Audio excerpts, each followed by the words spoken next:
গল্পকথন by Kallol chapter 2তে আমাদের আজকের নিবেদন মোহাম্মদ জাফর ইকবালের লেখা চক্র। মাঝরাতে হঠাৎ কি খেয়াল হলো, নিতু বলল, আয় চক্রে বসি। সাথে সাথে সবাই হৈ হৈ করে বলল, চল চল বসি।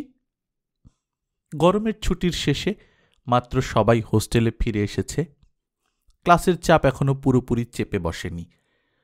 প্রতি রাতেই সবাই বসে গল্পগুজব করতে করতে রাত গভীর করে ফেলে। ছুটিতে কি হয়েছে সেটা নিয়ে সবারই কিছু না কিছু বলার আছে। অতি সাধারণ ঘটনা, সেটা শুনেই সবাই হেসে কুটি কুটি হয়। গরমের ছুটিতে মৌসুমী নামের মেয়েটেরই শুধুমাত্র সত্যিকার অর্থে বলার মতো একটি ঘটনা রয়েছে। তার দূর সম্পর্কের এক চাচা বেড়াতে এসে সবাইকে নিয়ে চক্রে বসে মৃত আত্মাদের ডেকে এনেছিলেন। চক্রে বসা মানুষদের ওপর আশ্রয় নিয়ে মৃতের আত্মারা কথাবার্তা বলেছে। মৌসুমীর নিজের চোখে দেখা ঘটনা, অবিশ্বাস করার উপায় নেই। ঘনিষ্ঠ বান্ধবীদের আড্ডায় গল্পটি এর মাঝে অনেকবার শোনা হয়ে গেছে এবং আজ রাতে ঠিক যখন আড্ডা ভাঙার সময় এসেছে তখন নিতু এই চক্রে বসার প্রস্তাবটি করেছে। সাহানা দুর্বলভাবে একটু আপত্তি করল, বলল, কিন্তু কিভাবে চক্রে বসতে হয় আমরা তো জানি না। নিতু বলল, কে বলেছে জানি না? মৌসুমী আমাদের বলল না। কথাটা সত্যি। কিভাবে চক্রে বসতে হয় বিষয়টা মৌসুমী এর মাঝে বেশ কয়েকবার সবার কাছে বর্ণনা করে ফেলেছে। ভীতু প্রকৃতির কয়েকজন মেয়ে তারপরেও দুর্বলভাবে আপত্তি করল একটু, কিন্তু অন্যদের প্রবল উৎসাহে সেই আপত্তি জায়গা করতে পারল না। তাই কিছুক্ষণের মধ্যে নওরিনের রুমের খাটগুলো পেছনে ঠেলে জায়গা করা হলো। টেবিল ধাক্কা দিয়ে কোনায় সরিয়ে নেওয়া হলো। চেয়ারগুলো ঘর থেকে বের করা হলো এবং ঘরের মেঝেতে একটা বড় চাদর বিছিয়ে সবাই গোল হয়ে বসে গেল। ঘরের আলো নিভিয়ে ছোট একটা পিরিচে একটা মোমবাতি জ্বালিয়ে নেওয়া হয়েছে। মোমবাতির আলোর কারণেই হোক বা অন্য যে কোনো কারণেই হোক, বেশ সহজেই ঘরের ভেতর কেমন একটা ছমছমে আবহাওয়া তৈরি হয়ে গেল। নিতু বলল, সবাই সামনে হাত রাখ, একজনের বাম হাতের উপর আরেকজনের ডান হাত, তাই না রে মৌসুমী? মৌসুমী মাথা নাড়ল। সাহানা জিজ্ঞেস করল, এখন কি করব? মৌসুমী বলল, চোখ বন্ধ করে মৃত মানুষের কথা ভাবতে থাক। কোন মৃত মানুষের কথা ভাবব? নিতু ধমক দিয়ে বলল, তোর যাকে ইচ্ছা। সাহানা বলল, আমি মরা মানুষের কথা ভাবতে পারব না, আমার ভয় করে। ভয় করলে চুপ করে বসে থাক, অন্যদের ডিস্টার্ব করবি না। মোমবাতিটা নিভিয়ে দিতেই ঘরের ভেতর একটা আবছা অন্ধকার নেমে আসে। সাথে সাথে সাহানা হাত ছেড়ে দিয়ে বলল, না না ভাই, আমি বসব না, আমার ভয় করে। নিতু ধমক দিয়ে বলল, এতগুলো মানুষ বসে আছে, তার মাঝে তোর ভয়টা কিসের? সাহানার যুক্তিতর্কের মাঝে গেল না, উঠে দাঁড়িয়ে বলল, আমি বসব না বাবা, আমি যাই, আমার এসব ভালো লাগে না। সত্যি সত্যি সাহানা দরজা খুলে বের হয়ে যায়। নিতু পেছন থেকে বলল, দাঁড়া, আগে প্রেতাত্মারা আসুক, আমরা যদি তাদেরকে তোর ঘরে না পাঠাই। সাহানা চলে যাবার পর অন্যেরা খানিকক্ষণ সাহানাকে নিয়ে গজগজ করে আবার চক্রে বসে পড়ে। একজনের হাতের উপর অন্যজনের হাত রেখে তারা মৃত মানুষের কথা ভাবতে থাকে। ঘর অন্ধকার, সবার চোখ বন্ধ এবং মাথা নিচু। দেখতে দেখতে ঘরের ভেতর এক ধরনের আধিভৌতিক পরিবেশ তৈরি হয়ে যায়। মৌসুমীর গল্পে চক্রে বসার বিষয়টি যেরকম ভাবগম্ভীর এবং চমকপ্রদ ছিল, এখানে অবশ্য মোটেও সেরকম হল না। যারা বসেছে তাদের মধ্যে মিতুলের আবার একটু হাসি রোগ আছে। দেখা গেল কিছুক্ষণের মাঝেই সে হাসতে শুরু করে দেয়।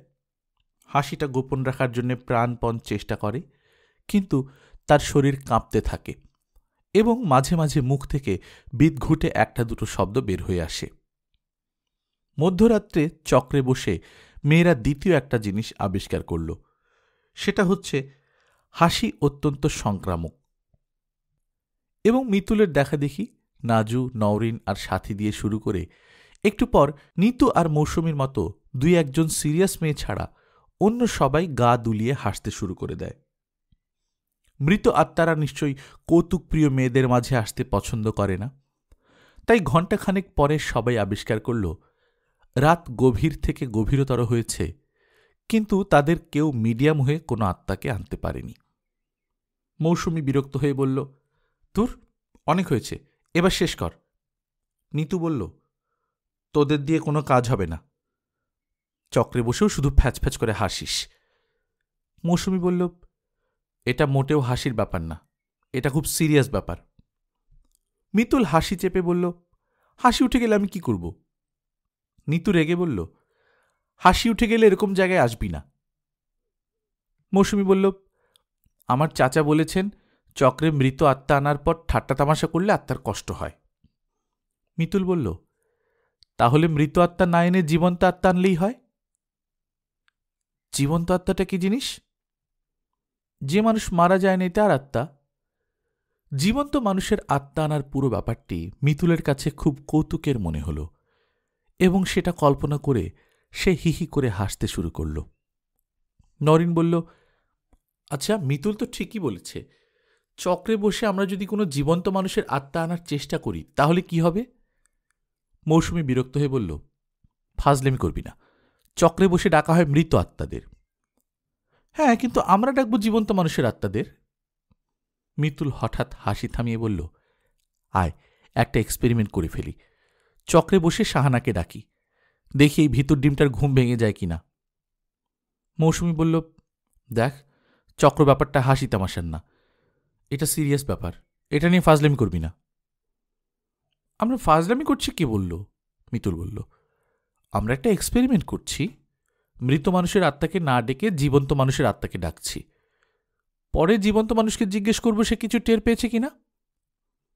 খানিকক্ষণ এটা নিয়ে তর্ক বিতর্ক হল এবং শেষ পর্যন্ত সবাই আবার চক্রে বসতে রাজি হল। তবে এবারে মৃত মানুষকে না ডেকে জীবন্ত মানুষকে ডাকা হবে। কোন জীবন্ত মানুষকে ডাকা হবে সেটা নিয়ে অবশ্য কোনো তর্ক বিতর্ক হল না।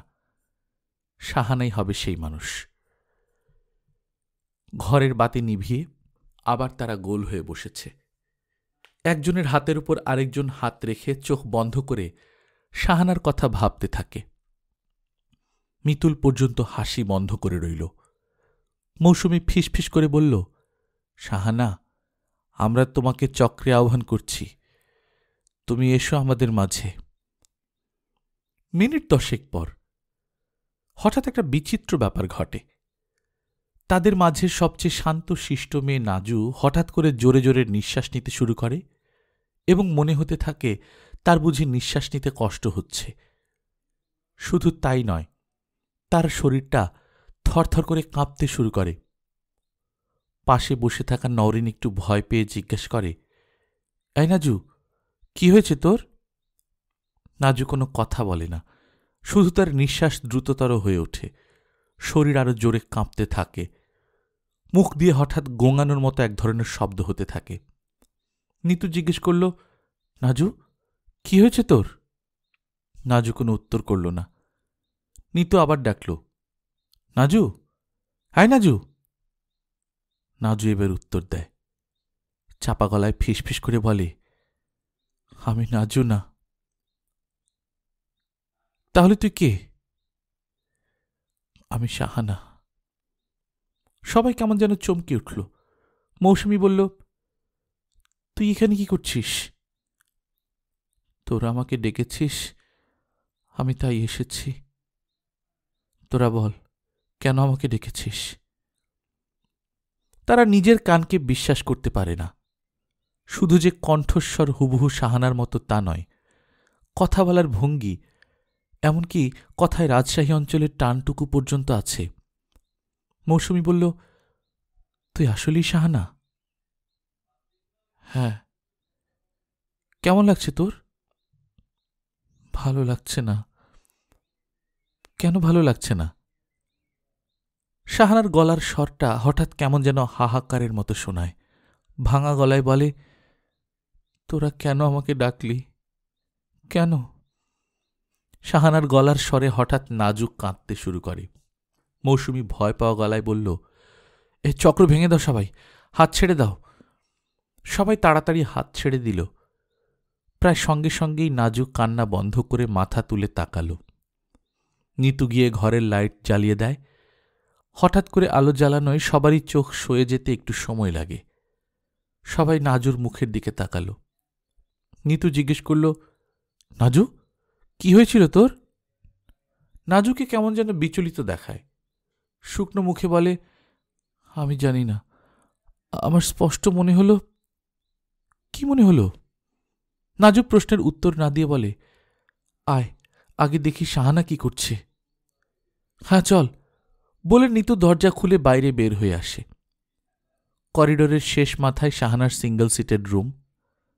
তারা দ্রুত পায়ে শাহানার রুমের সামনে গিয়ে দাঁড়াল। নিতু দরজায় শব্দ করে ডাকল, শাহানা। ভেতর থেকে কোনো শব্দ হল না। তখন নিতু আরও জোরে দরজায় ধাক্কা দিয়ে বলল, এই শাহানা, শাহানা। শাহানা তবু জেগে উঠল না। তখন অন্যেরাও দরজা ধাক্কা দিতে শুরু করে। ভয় পাওয়া গলায় ডাকতে থাকে, এই শাহানা, দরজা খোল শাহানা। তাদের হইচই শুনে আশেপাশের রুম থেকে অন্যরা জেগে উঠে ভিড় করে, কিন্তু শাহানা ঘুম থেকে জাগে না। ভয় পেয়ে এবার একসাথে কয়েকজন মিলে দরজায় ধাক্কা দেয়। কয়েকবার সমস্ত শক্তি দিয়ে দরজায় ধাক্কা দিতেই দরজার ছিটকিনি ভেঙে হঠাৎ করে দরজাটা খুলে যায়। মেয়েরা হুড়মুড় করে ভেতরে ঢুকে। একজন লাইটের সুইচটা টিপে আলো জ্বালিয়ে দেয়। মশারির ভেতর এক ধরনের অস্বাভাবিক ভঙ্গিতে শাহানা উপুড় হয়ে শুয়ে আছে। নিতু ছুটে গিয়ে শাহানাকে ঘুরিয়ে নেয়। তার চোখ দুটো আধ খোলা হয়ে আছে, সেখানে শূন্য দৃষ্টি। মুখটা অল্প একটু ফাঁক হয়ে জিভ খানিকটা বেরিয়ে আছে। নিতু একটা আর্ত চিৎকার করে পেছনে সরে আসে। দরজার কাছে দাঁড়িয়ে সে থরথর করে কাঁপতে থাকে। বিছানায় শুয়ে শাহানার মৃতদেহ শূন্য দৃষ্টিতে তাদের দিকে তাকিয়ে রইল। চক্রে বসে সত্যি সত্যি তারা শাহানার আত্মাটিকে বের করে এনেছে। গল্পকথন বাই কল্লোল চ্যাপ্টার 2তে শুনছিলেন মোহাম্মদ জাফর ইকবালের লেখা চক্র। আমরা নিয়মিত গল্প পাঠ করে শোনাচ্ছি। আপনারা যারা প্রথমবার মতো শুনছেন, কাইন্ডলি সাবস্ক্রাইব করে নেবেন।